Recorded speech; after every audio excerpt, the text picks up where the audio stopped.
So the person who was most responsible for the Second World War, more than any other person on Earth, was the dictator of Germany in 1939, Adolf Hitler.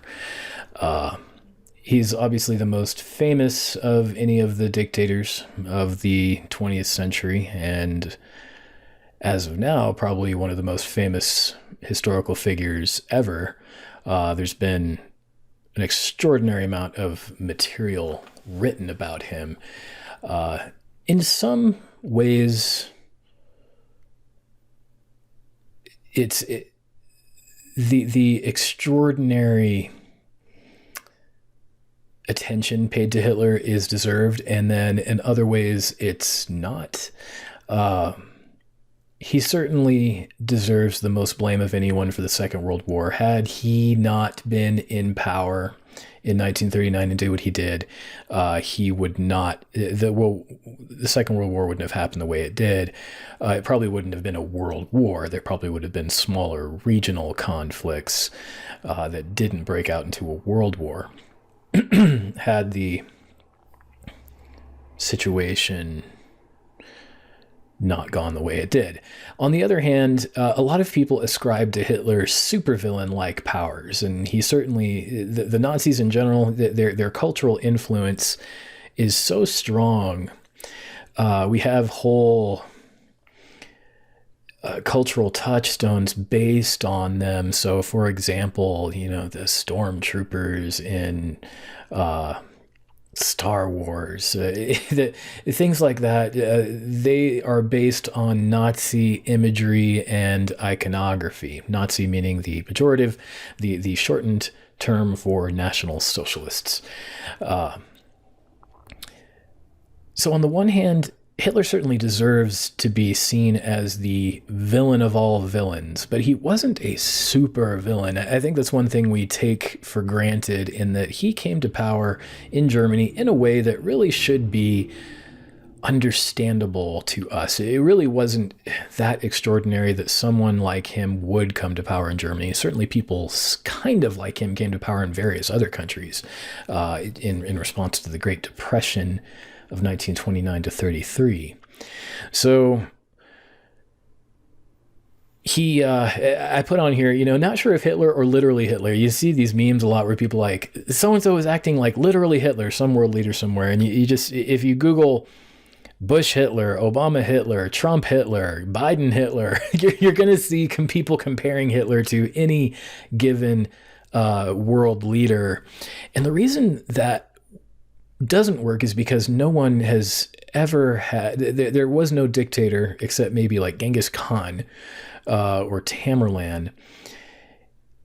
There was no political figure in modern times that quite meets the scale that Hitler did in terms of what he started. Napoleon would have been the closest other one, which he would have been the big bad that most people talked about in historical terms as the worst possible tyrant before Hitler existed. But even then, there were some good things Napoleon did. And with Hitler, there were some things that he did that you'd have expected any decent leader to do. But the scale and the perniciousness of what he ended up starting was so much worse. But then I'll talk about it in a minute. He wasn't Dr. Doom or Thanos. He wasn't all powerful, and some of what he did was a consequence of culture in Europe and in Germany and in the world. And one of the reasons he's so easily comparable to any world leader you can think of when they do things you don't like, if Biden or Trump or Obama or Boris Johnson or Jair Bolsonaro, any leader you can think of in the world, anywhere, you can compare them to Hitler, because in large part Hitler was the first modern politician in world politics. He pioneered a lot of what we think politics are. And so that is one of his lasting legacies. So I'm going to talk here about a little bit about the real Hitler and not so much the fake one. I'm not going to characterize him as a supervillain. I'm also not going to, obviously, I will start by saying I denounce Hitler and all of his works. I don't think that needs to be said enough, but I'm also not going to continuously portray him as some kind of evil supervillain, because that would be giving him kind of what he wanted. I think one thing that Hitler would be happy about in the way that he is remembered is that he's the most famous person of history, and he would have loved that. And I think we give him the memory of him a little bit too much credit in making him into this Thanos, Doctor Doom-like character, when he really wasn't. He was enabled by a lot of different phenomena. There he is in his supervillain cape. So there's the real Hitler, and then there's the supervillain Hitler. You want to be careful when you discuss Hitler with anybody, which version you're discussing, and try not to aggrandize him into something that he wasn't. And this is one of the reasons why he's so comparable to a lot of different modern leaders, political leaders, is that he kind of invented mass politics. He was the first to use the radio to the extent that any world politician did. He also was one of the first major world leaders. There were others, but he was one of the first to kind of rise from nothing to become this world level dictator.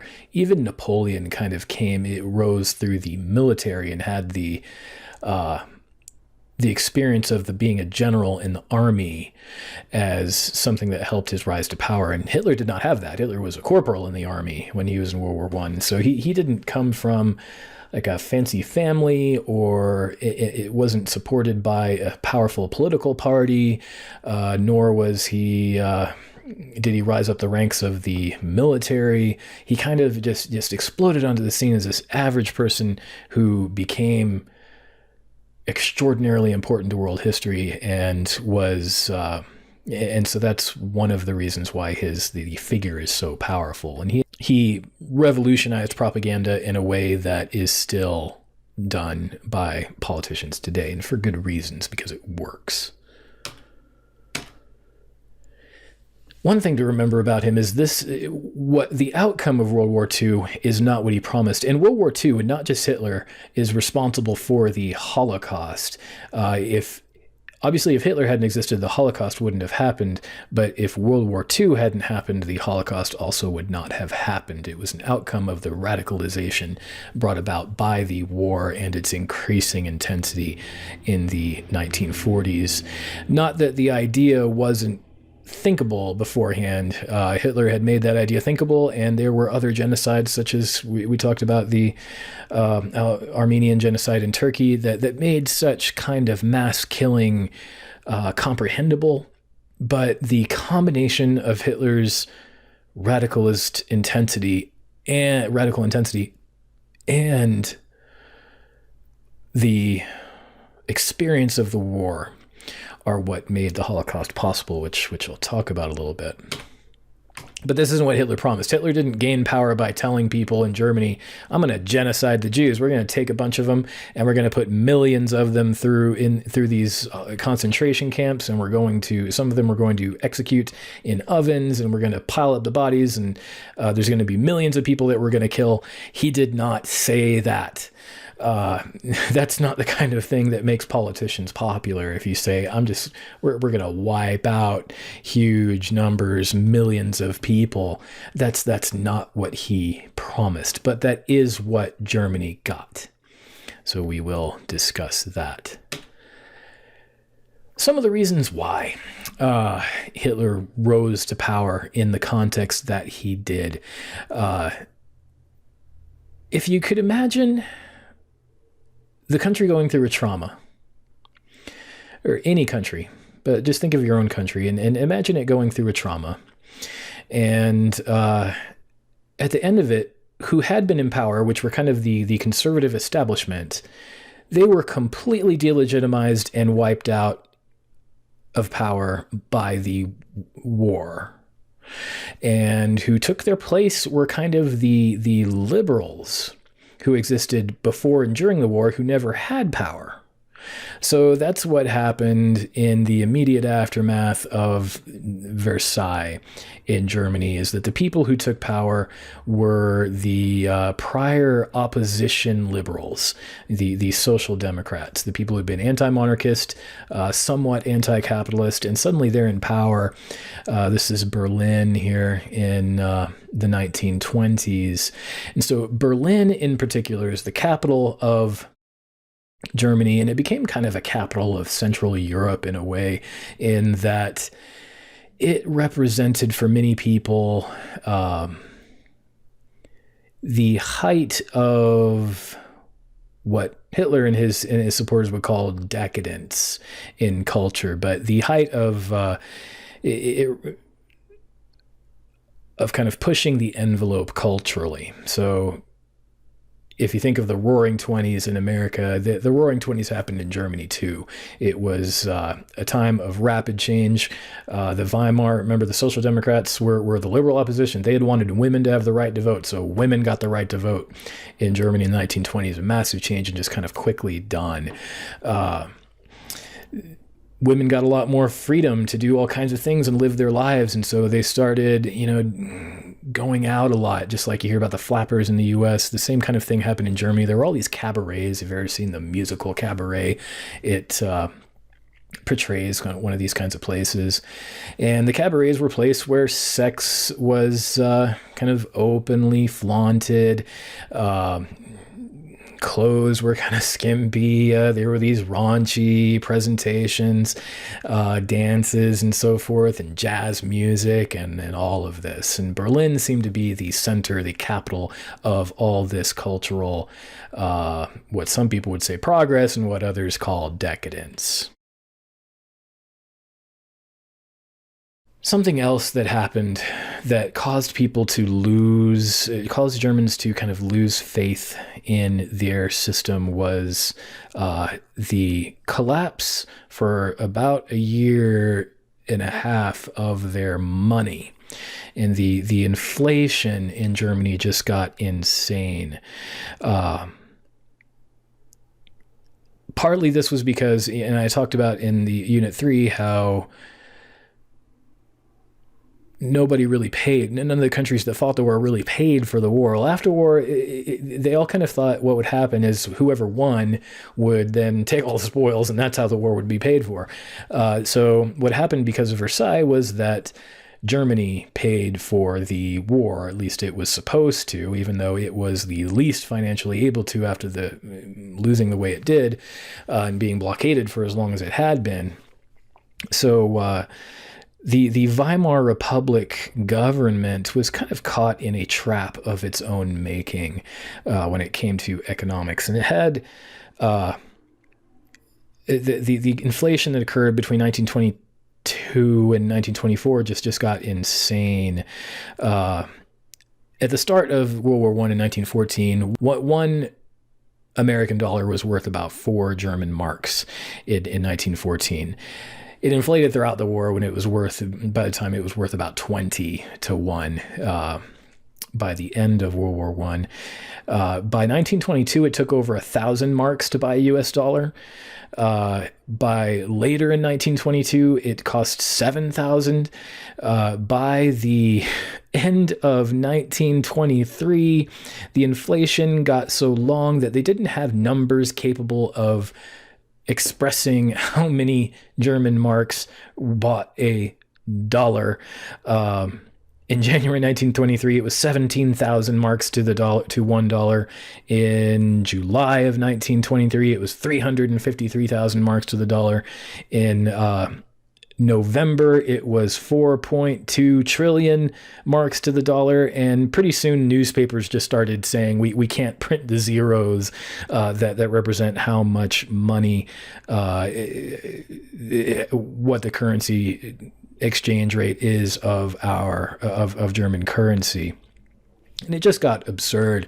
Money was so worthless, and in some part, I mean, the Weimar Republic had done this a little bit to kind of prove a point that we can't possibly pay for the war and all these reparations, but they did so in such a way which damaged their own economy so badly. And the printing presses literally couldn't keep up with printing the cash that needed to be printed when you've got Googleplexes of money that needs to be printed. Stores, it made economics kind of a joke in the country. Stores couldn't keep up with the prices, so you could go to a restaurant in 1923 and be quoted a certain price for a cup of coffee, and then that price would have doubled by the time your visit was over. And so you would have ordered a coffee at one price and you'd have to pay at another price. Store owners would have to constantly change their prices. It made money pretty much worthless, and so this lady here is burning it. And obviously made some people really poor. However, not everyone was damaged by this, because if you played the stock market, if you think of all this money, like imagine, GameStop, what happened just a month or so ago in GameStop stock. That kind of happened to dozens and dozens of stocks in Germany. And so if you played the stock market, you could win and then make a lot of money that way, even though that money would become worthless. You just keep playing it in the market. People who owned property did okay because their property values would also increase. People who were on pensions obviously were really bad off. People who had wage jobs were really bad off. It made it where the economy didn't really run on money anymore. It ran on a kind of a barter system or foreign currency, because the domestic German currency was so ridiculous. And eventually the chaos was brought under control by a committee of bankers from around the world, led by Charles Dawes from the United States, who stabilized the system, set up a new currency which was worth something, and set up a plan for Germany to pay its reparations in such a way that it could actually pay. That ended up getting put into place by 1924, which resolved the crisis. But having gone through almost 2 years of this crisis, a lot of people had lost whatever respect they'd had for the Weimar government. They lost a lot of it. And so the Weimar government already seems to tolerate kind of cultural degeneracy, and now it's tolerating this kind of economic chaos as a result of this out-of-control inflation. Here's a guy taking a truckload of cash, which very soon that cash is not going to be worth much. Here's another example of the cultural degradation that some people perceived, and it was actually kind of a flowering of artistic expression. But again, Weimar era Berlin, especially Berlin, seemed to be the capital of this. There was a lot of embrace of what had previously been considered deviant lifestyles, such as homosexuality. Kind of a embrace here of a woman just kind of lounging and smoking and not wearing very much clothes, seeming to represent kind of the bohemian life. And this is an Otto Dix painting in which he's criticizing kind of the values of Germany in this ugly form, showing how this person thinks she's wearing fine clothes, but she's very ugly, representing the ugliness beneath the surface of society in Germany as a result of the war. So you saw this kind of this kind of flowering of artistic expression throughout 1920s Germany.